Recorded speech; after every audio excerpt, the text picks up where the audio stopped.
I think we can be aware of our own values and our own beliefs, and we can hold to them and think about, well, what does the use of AI look like with those values? I'm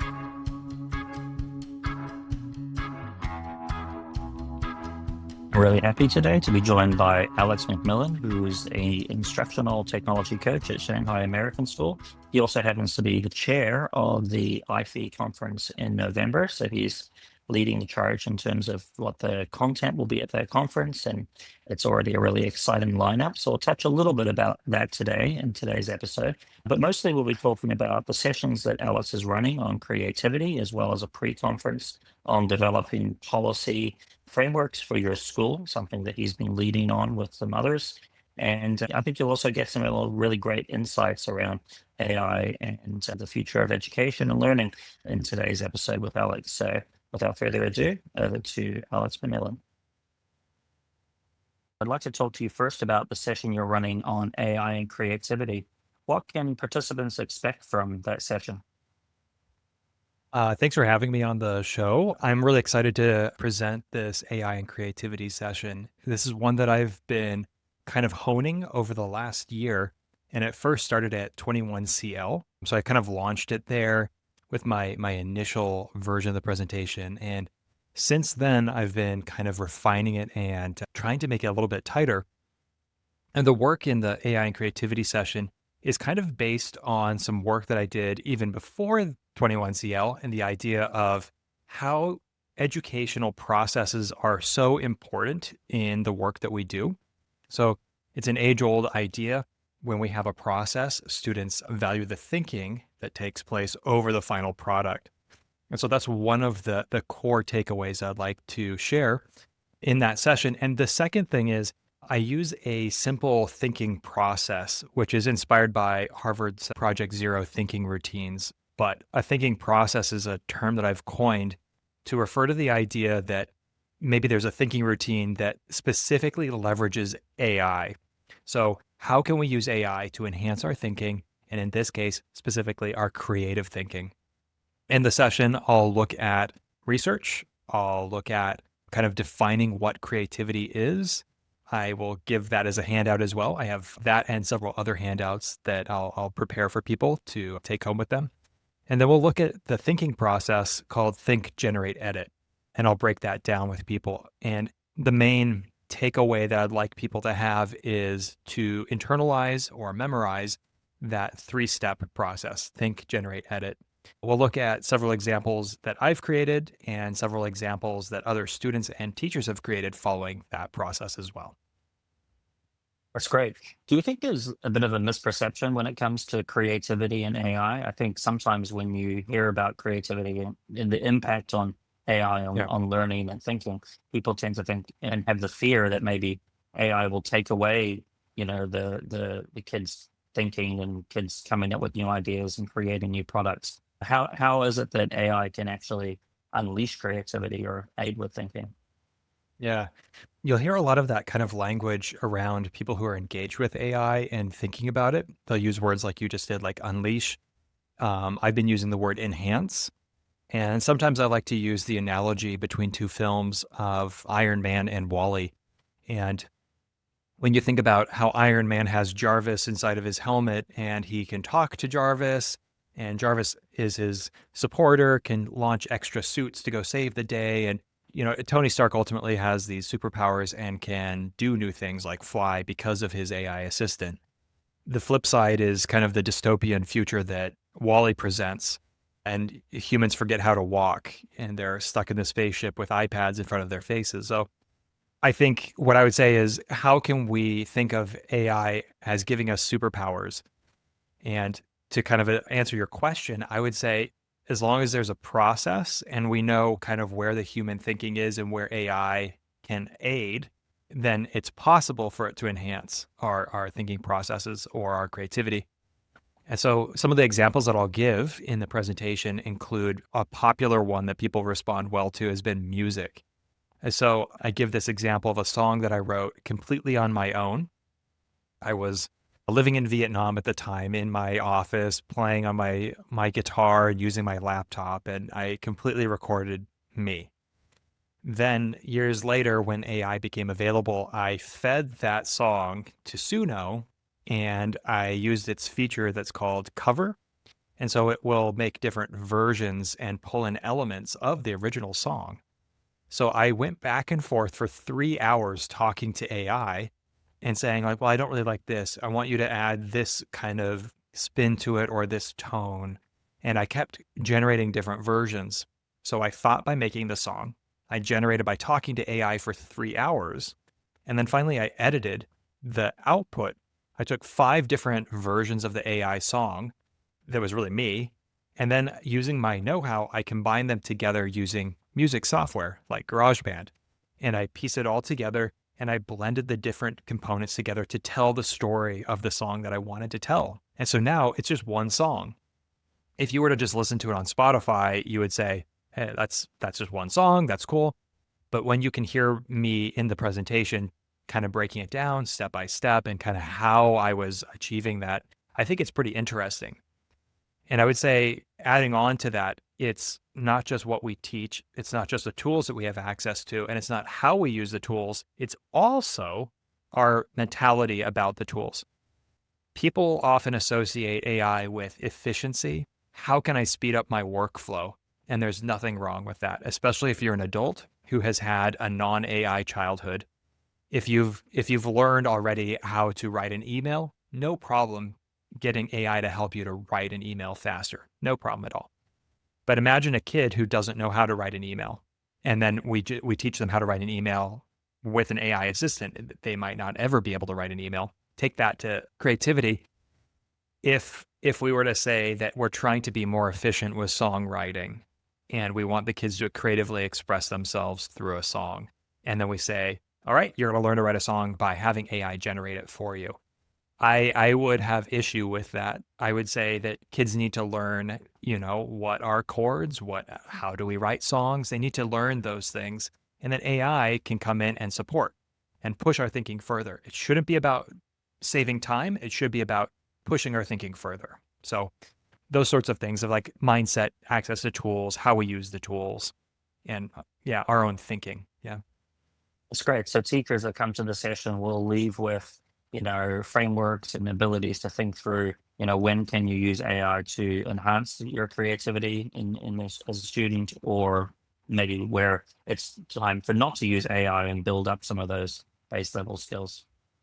Yeah, exactly. I think you'll leave with very clear examples, handouts that help you to think about what is creativity and what does that mean in the age of AI.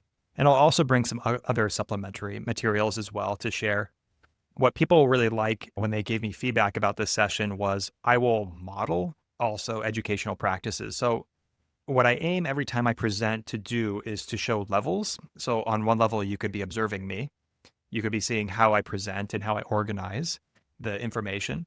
So there's intention there. You might be observing my material that I hand out and leave with a takeaway and something you might want to read more later. You might also be learning about AI and creativity or seeing the examples. And so one of the structures that you'll be seeing me model is actually I've made cards that break up the whole hour-long session. So you'll hear me speak, and then you're going to use a card that intentionally gets you to reflect and to connect with the material. And these cards are also modeling AI and creativity because they were made using AI on Canva. And so there are these meta levels to the presentation where you see me doing it, and you're also practicing it. And those cards are one of the gifts that I'll give the attendees as well.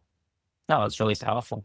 I want to zoom out a little bit from the session and just talk more broadly about the conference because, obviously you're involved as the conference chair, and we're doing this all around. This whole conference is about AI and the future of education, and there's a lot of different events that people can go to, a lot of professional learning that's out there.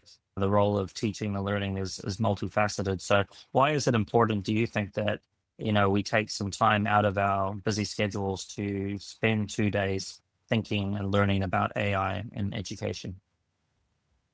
I think there's the obvious reason, which is that AI is ever evolving and you're going to be with a bunch of you're going to be with a bunch of powerful educators with high quality presentations that have been vetted and thought about. we're inviting and getting so many great proposals from incredible educators. So I'd say those are the obvious reasons. And it's a 21 CL conference. So you know what you're going to get. You know it's going to be a high quality, well thought out conference. But I think the secondary reason that is not as straightforward would be the community. I think when you think about the first 21 CL conference, the original, the OG one that takes place in Hong Kong, there's such a great community there. You go there to see your friends, and the caliber of educators is so high. That is continuing at AIFE, and you could see this group developing in Bangkok last year when we held the first conference, and seeing how people kind of reacted to that one. Some of the attendees that were there with us, I had done my ISTE certification with those people. I was like, wow, that's awesome. And then they went back to their school and said, we should host this. And that's what we're going to be seeing in Jakarta. We're going to see a few of the attendees from Bangkok starting to host it. And I just love that we can go to one another's schools. We can go to different locations. We have this community, and we're all kind of, we break up for a year, and then we come back again another year later and share kind of what we're thinking about AI. And I love seeing year by year how the world is changing, how educators are changing with the way that they're thinking about AI. So I was a reviewer for ISTE. Let's see, it was probably around September. I was reviewing the presentation proposals specifically around AI with a team of other people. And the presentations we reviewed were so focused on getting started with AI. And there's nothing wrong with that. I know some educators are getting started with AI, and everybody's in different places. That's fine. But I would say so many were so focused on, hey, there's this tool. Here's how you can get started and use this tool. And what I'm seeing in our proposals for AIFE Jakarta is people are starting to really push it into these really incredible new places. So I don't want to spoil it, but speaking at a really high level, we're seeing things about compliance with law. We're seeing things about a lot about creativity, actually. There are several people thinking about it. Several people thinking about the ethics, several people thinking about project-based learning. And it's just so exciting to see that it's not just about, okay, there's a tool, now you have to figure out the connection. We're seeing deeper, more meaningful connections that people are making. And I would say holistically, we're seeing that our community is pushing our thinking further beyond the getting started to like living with AI to, I don't know what we would call that, but pushing it a lot further. Going from living with it to growing with it to succeeding with it to absolutely. Knowing about it to living with it to succeeding with it. As we know in schools, there's a variety of different levels of engagement with it, right? There's people like yourselves that are really out there pushing the envelope in terms of what they're doing, but there's also people that are reluctant with AI and maybe are getting started. What about those folks? What would you say to them in terms of why they should maybe start thinking about this? And is this community a place for those people as well? Yeah. I hear people that are reluctant with AI, and I think in a lot of ways they're valid. Like there is seriously valid concerns. And what makes AI so different from other technologies is that it's a general purpose technology. It's not like Facebook. When Facebook became available and we started to have social networking, it was a place to connect with people and it's a place to share photos. AI is so different than that. I think when I talk to people about AI, I would liken it to electricity. I've heard other fantastic speakers say it's a general purpose technology. It's more like it's like electricity in that, it can power things, it can run things, it can help us to understand our world, it can cure diseases, it can run cars, it can generate images, it can generate sound. People are now finding that they're developing relationships with AI, and I don't know how I feel about that, but AI's capability is so widespread that I don't think we can necessarily ignore it, but I do appreciate people who are pushing back and saying, hey, let's really think about this, let's get it right, because there is too much at stake. We put phones in everybody's hands, and I live in China. You can't go out without using a phone, and I kind of wish that kids didn't need to use phones all the time. I wish that they could have a little bit more screen-free time, connect with one another, and learn core fundamental skills like building relationships, I think is really important to be able to do that without a phone. And I think young people now don't know how to build relationships without a phone. So to the reluctant people out there, we hear you. And I think that when we're looking at the presenters that we're inviting and the presentations that we're approving, it's not just people pushing tech at this conference. I think one of the people I'm really excited to see is Ross Parker. I don't know if I can start saying names just yet, but I've had the fortune of working a bit with Ross and kind of talking to him about his presentation. And I'm just so excited about his work. And I would say that he is maybe more like a skeptic. And I'm really excited to be able to show balanced perspectives where it's people who are saying, look, we get it. We know that AI is maybe could pose a threat in an intellectual way, but here's how we could work with it in specific ways. And I think that I represent that balanced perspective. I think we'll also hear people like Ross saying a more skeptical perspective as well. And I think that this conference is about connecting with people who are going to maybe push your thinking in different ways. And I think that that's exciting to not necessarily be around a bunch of tech bros who are excited and just pushing tech or pushing AI for AI's sake because it's the latest and greatest thing. I think we're going to see multiple perspectives that encourage us to think. Absolutely. Yeah. Fantastic. Yeah. You're also running a pre-conference at the event focused around policy. Could you talk a little bit about what that will entail? A full day pre-conference on the Thursday before the Friday before the conference. Yeah. Yeah, I think it's a Friday and then Saturday. Yeah. So I get to work with one of my friends and another incredible technology coach named Nick. And we're going to be working with anybody that would like to sign up and think about how can we kickstart AI guidance or AI policy writing for our schools. He and I have both got them up and running in our own schools with, of course, a team of other educators. And that's kind of part of it, that we need to find our stakeholders. We need to think about our values in our school, our culture of our school, and our host countries. And then think about maybe starting small and then growing it out into maybe a larger plan, having a professional development plan. And so policy writing or guidance writing is kind of like a step or a piece of a larger picture of how can we develop a culture in our schools that intentionally and purposefully uses AI to enhance thinking, while at the same time keeping kids competitive, up to date with these new technologies because it's highly engaging, pushing our thinking further, but also knowing when maybe to not necessarily use AI. So I think AI's use is maybe a more balanced approach, and it doesn't mean that we need to use it without intentionality just because it's popular and people are talking about it in the news. I think we should use it very intentionally, and there needs to be a core group of people in a school who are kind of the face of that school's AI usage. So kind of in-house trusted leaders. And that's what we're hoping to develop in our session. That's great. Yeah. What were the things that you think made your process that you undertook at SAS successful insofar as developing those policies that you'll be sharing? I think two things. One is mentality. When you have the mentality of nobody's an expert, nobody knows really everything about AI in education, but I think there are engaged people.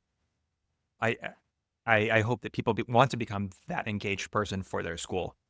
I'm going to read, I'm going to try, I'm going to keep up as much as I can. There's so much information, so many newsletters, so many YouTubers. There's a lot always going on, but I'm going to do what I can. I'm going to try and keep up. I'm going to be engaged. And the second thing is having an iterative mindset.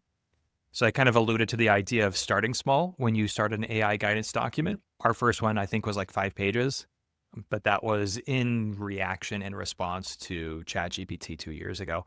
And so starting really small, kind of like, okay, here's what we believe. It's written down. And so we have our common language that we can work from. And then as we are engaged and as we continue to think about AI, new things will pop up.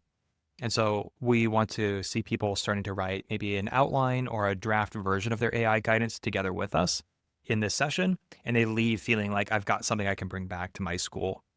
And the disposition that I would say I would hope to see is that people feel like I'm empowered, I'm switched on, I'm engaged, and I want to be that leader for my school. Yeah, I like when you said, the idea of like internal champions, right? You need people who are Yeah. the front of it in the organization because, Yeah. there's no good having, a group of people or even worse, one person sitting in an office typing up a, Google Doc and uploading it somewhere and then, Yeah. it needs to be a living document. And so I guess Yeah. the other, sort of final question around that session would be if schools already have documents, if they put things together, would they get benefit from coming to this as well to reflect on what they Yeah. have? Absolutely. Yeah. So Yeah. I think that everybody's in different stages of this process. They might be at the very beginning stage. Maybe they don't have one. Maybe they've got one that is maybe version one and they would like to kind of adjust and tweak. So this is very much going to be a workshop. I don't think that we're really going to run this as a sit and get. I couldn't Yeah. imagine wanting to do a sit and get for 8 hours for a pre-conference. So do you want to work with some people who are engaged? Do you want to collaborate? Do you want to share ideas? Do you want to craft something? So Oh, setting aside that time to be able to sit down with other people who have been thinking about it. And honestly, the genius is in the collective. It's in all of us getting together and sharing our ideas. I don't think that Nick and I are experts, and I really don't think anybody is. I think if anybody claims to be an expert about AI at this point, it might not be accurate because it's just so new, and there's really no way we could know long term its impact on education. But I think we can be aware of our own values and our own beliefs, and we can hold to them and think about, well, what does the use of AI look like with those values? So if we value honesty and fairness, well, what does that mean to be honest and fair when we use AI? If we believe in the power and the importance of thinking, what might that mean when we use AI? So I've got a lot of thoughts about that, but if you would like to continue that conversation, please sign up for the pre-con. thanks a lot, Alex. And I think that's a wonderful place to wrap things up. I really appreciate you taking some time at the end of the busy school year and looking forward to the conference in November. It'll come quicker than we think. Yeah.